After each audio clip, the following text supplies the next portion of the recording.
बिस्मिल्लाहिर्रहमानिर्रहीम। हमारा आज का टॉपिक है solution of linear equation. Solution of linear equation.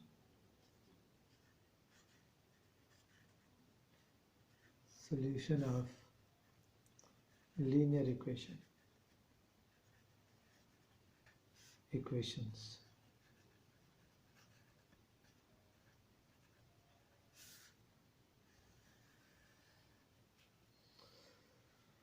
तो इसमें हम देखते हैं कि ये लीनियर इक्वेशंस क्या है। लीनियर इक्वेशन ऐसी इक्वेशन होती है जिसमें वेरिएबल की पावर 1 हो। इक्वेशन 1 वेरिएबल में भी हो सकती है, 2 में भी हो सकती है, 3 में भी हो सकती है, कोई भी तादाद हो सकती है। लेकिन यह है कि x, y या z जो भी वेरिएबल है उसकी पावर 1 हो। और दूसरी बात यह है कि ये वेरिएबल आपस में मल्टीप्लाई ना हो रहे हो। अगर एक टर्म में x आ रहा है वेरिएबल, तो दूसरी में जो y है इस टर्म में इसके साथ y ना आए। x अलग टर्म में आएगा, y अलग टर्म में आएगा। अगर z वेरिएबल है तो वो अलग टर्म में आएगा। तो उसके बाद यहाँ पे सोल्यूशन की बात है कि सोल्यूशन क्या है कि any value of the variable that makes the equation 2 is called a solution to the equation. यानी वेरिएबल की ऐसी वैल्यू कि उसे जब इक्वेशन में वेरिएबल की जगह पे पुट किया जाए तो दोनों साइड जो है वो बराबर आ जाए, इक्वेशन जो है वो ट्रू हो जाए। तो solution of an equation, solution of an equation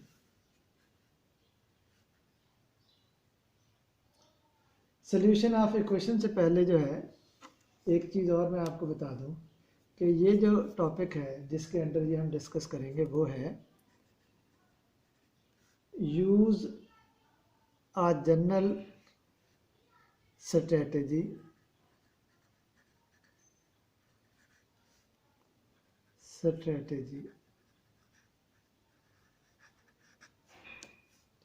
to solve linear equations.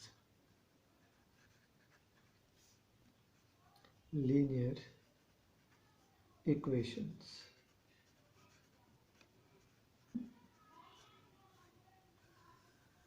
इस टॉपिक के अंदर हम डिस्कस करेंगे। वेरिएबल मैंने डिस्कस किया है, लीनियर इक्वेशन के मतलब आपको बताया है, और सोल्यूशन ऑफ इक्वेशन के मतलब भी बताया है। तो फिर सोल्यूशन ऑफ एन इक्वेशन, इसकी डेफिनेशन ये होगी, solution of an equation, solution of an equation, solution of an equation is a value of a variable, is a value of a variable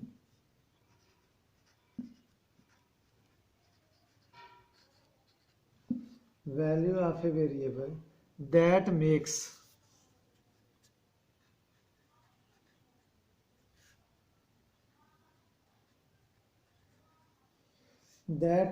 a true statement.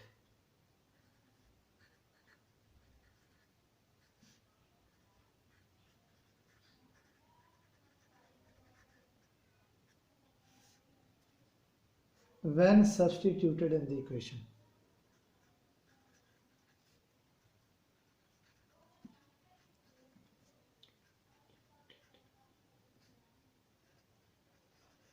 In the equation.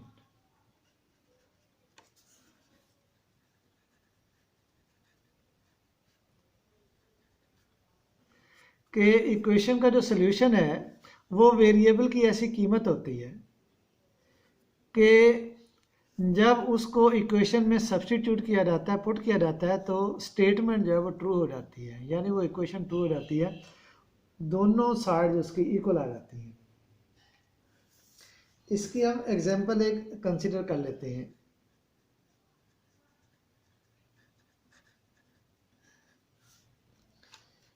कि हमने solution मालूम करना है इस equation का। Equation हमें दी गई है 5y + 3 is equal to 10y - 4। ये हमें इक्वेशन दी गई है और पूछा ये गया है कि ये जो y की वैल्यूज हैं एक वैल्यू है 3/5 और दूसरी वैल्यू है 7/5। क्या ये वैल्यूज इस इक्वेशन का सलूशन है?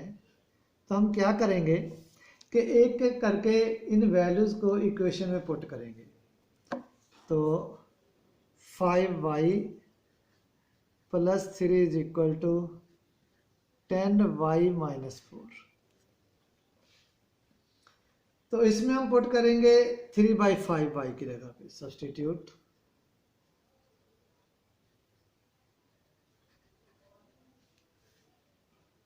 Three by five for y, यानी जहाँ पे y लिखा है वहाँ पे 3/5 पुट कर देंगे। तो 5 × 3/5 + 3 = 10 × 3/5 - 4।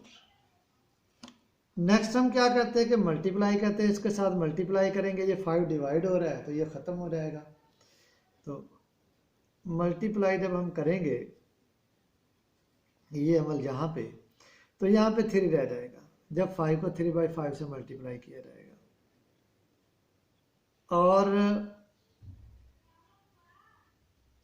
यहाँ पे हम सवालिया निशान लगाते हैं कि पता नहीं ये बराबर है या नहीं। वैल्यू पुट करने के बाद अब पता नहीं ये बराबर है कि नहीं। तो इस साइड पे भी आप मल्टीप्लाई करेंगे तो ये आ जाएगा 2 × 3 हो जाएगा। ये 2 × 3 जो कि 6 आ जाएगा -4। अब इसको मज़ीद सिंप्लीफाई कर लेते हैं, इनको ऐड करेंगे 6 आ जाएगा, ये 2 आ जाएगा। अब यहाँ पे सूरत हाल ये है कि ये इक्वल नहीं है। अभी तक तो हम इसको सॉल्व कर रहे थे ना, हमें नहीं पता कि ये बराबर हैं या नहीं, इसलिए सवाल निशान लगा रहे हैं। लेकिन एंड पे जब नंबर आ गए तो हमें पता चला कि ये बराबर नहीं है। तो इसका मतलब ये हो गया, since y = 3/5 does not result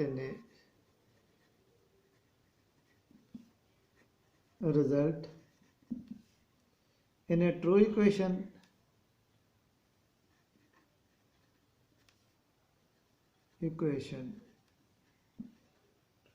so y is not, y हमारे पास का 3/5, y = 3/5, so 3/5 is not a solution,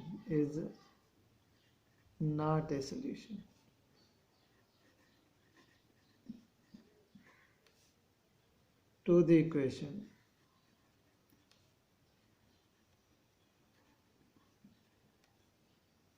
5y + 3 = 10y - 4।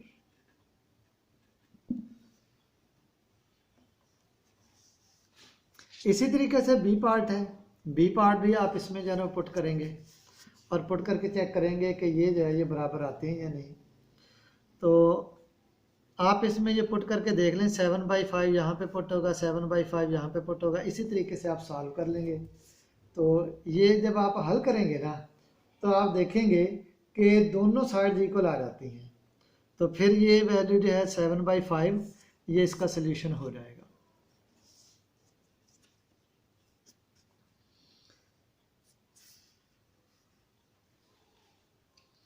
Linear equation का मतलब मैं आपको बता चुका हूँ कि लीनियर इक्वेशन जो है उसमें वेरिएबल की पावर 1 होती है। उसकी डेफिनेशन यहाँ पे मैं एक्सप्लेन कर देता हूँ कि a linear equation is an equation, a linear equation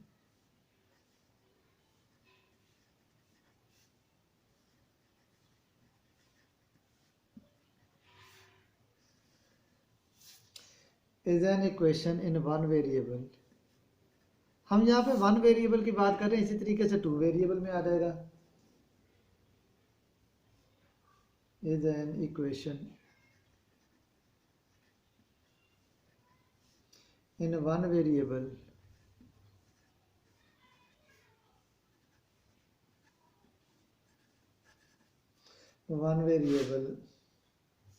that can be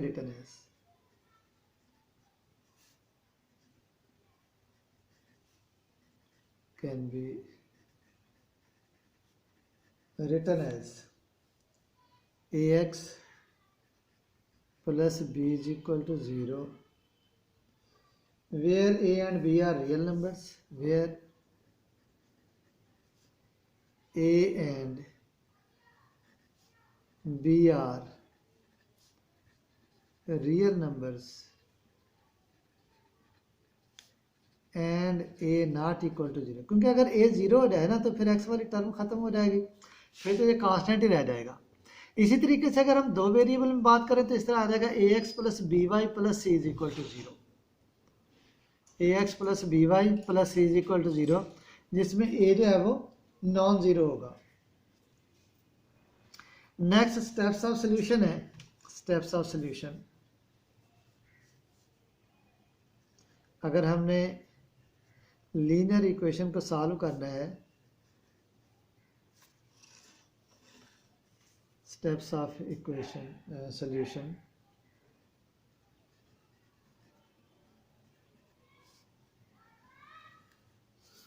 तो उसमें क्या करेंगे कि सबसे पहले हर साइड को हम सिंप्लीफाई कर लेंगे, सिंप्लीफाई ईच साइड,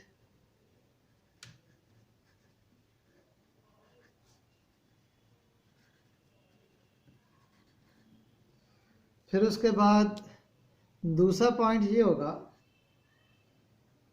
कि collect all variables, collect all variables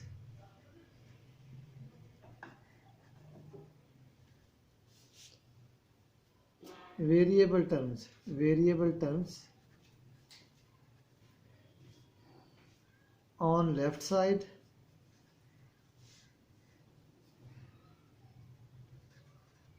जबकि तीसरे स्टेप में हम कलेक्ट करेंगे कलेक्ट ऑल कांस्टेंट्स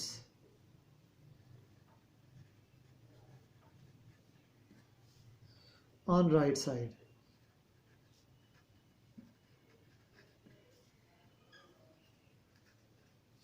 और फिर उसके बाद क्या है कि make the coefficient of variable term, make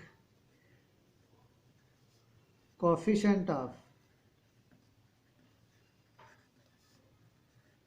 variable term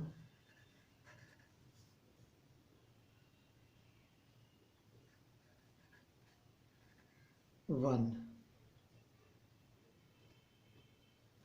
coefficient of variable term equal to one कर देंगे इसे। इसके बाद क्या है, यहाँ से सोल्यूशन आ जाएगा। फिर हमने नेक्स्ट ये करना है कि चेक सोल्यूशन को जो है वो चेक करना है कि जो हमारा सोल्यूशन आया है सही आया है या नहीं।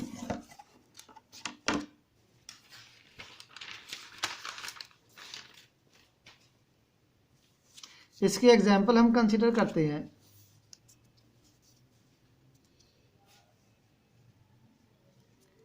एग्जाम्पल कंसिडर करते हैं। ये जो स्टेप्स हैं ये बुक में, अलजबरा की जो बुक है उसके पेज 100 पे जो है ना वो दिए हुए हैं। हमने सॉल्व करना है इस इक्वेशन को कि solve 2/3 into 3m minus 6 is equal to 5 minus m। तो इसको सॉल्व करने के लिए हम यही स्टेप्स जो हैं, पहले क्या है कि हम सिंप्लीफाई करेंगे। सिंप्लीफाई किस तरीके से है कि यहाँ पे हम डिस्ट्रीब्यूटिव लॉ अप्लाई करते हैं कि ये नंबर जो है वो मल्टीप्लाई हो जाएगा इसके साथ भी और इसके साथ भी। तो डिस्ट्रीब्यूटिव लॉ हम इस पे अप्लाई करेंगे।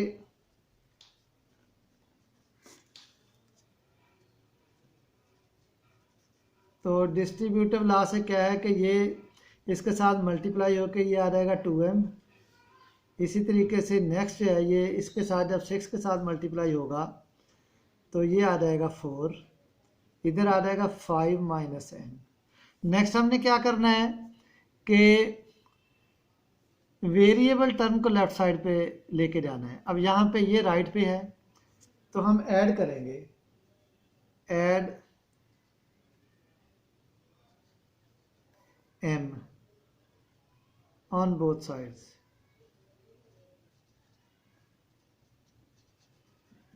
ये हम ऐड करेंगे तो ये आ जाएगा 2m minus 4 plus m is equal to 5 minus m plus m।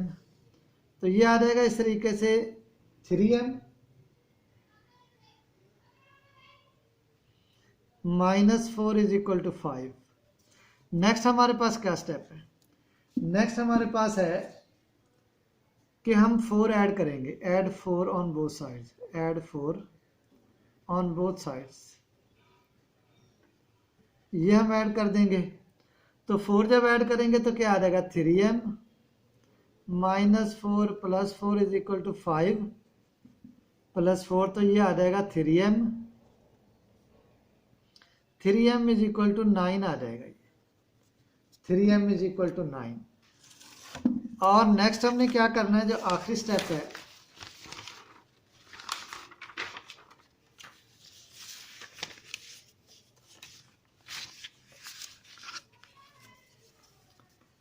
Next step ये है कि हमने जो हमारे पास वेरिएबल है उसका कोफिशिएंट 1 करना है। यहाँ पे 3 है तो डिवाइड करेंगे 3 से, डिवाइडिंग बाई 3, डिवाइडिंग बाई 3। तो ये आ जाएगा 3m over 3 is equal to 9 over 3, तो m इज इक्वल टू 3। ये इसका सोल्यूशन आ जाएगा। फिर हमने इसको चेक करना है, चेक करेंगे इसको। चेक करने के लिए क्या है कि हमारे पास इक्वेशन है 2/3 into 3m minus 6, 3m minus 6 is equal to 5 minus m, 5 minus m, 5 minus m। तो इसमें हम फर्ज करेंगे कि जो हमारी वैल्यू है m इज इक्वल टू 3 है और चेक करते हैं कि ये वैल्यू सही है या नहीं। तो 2/3 इंटू 3 इंटू ये 3 minus 6 is equal to 5 minus 3। अब पता नहीं ये बराबर है या नहीं, ये तो चेक करेंगे ना, अभी हम चेक करेंगे इसे। तो 2/3 ये मल्टीप्लाई करेंगे 6 माइनस 6, 5 माइनस 3, ये 3 माइनस 3 ये 6 9 आ जाएगा 9। तो ये हमारे पास आएगा इस तरीके से 2/3 इंटू 3, और इधर जो है ये 5 माइनस 3 जो है ये 2 आ जाएगा। तो ये मल्टीप्लाई करेंगे तो ये भी 2 आ जाएगा, 2 इज इक्वल टू 2। तो ये ट्रू है। इसका मतलब ये हो गया कि ये इसका सोल्यूशन है।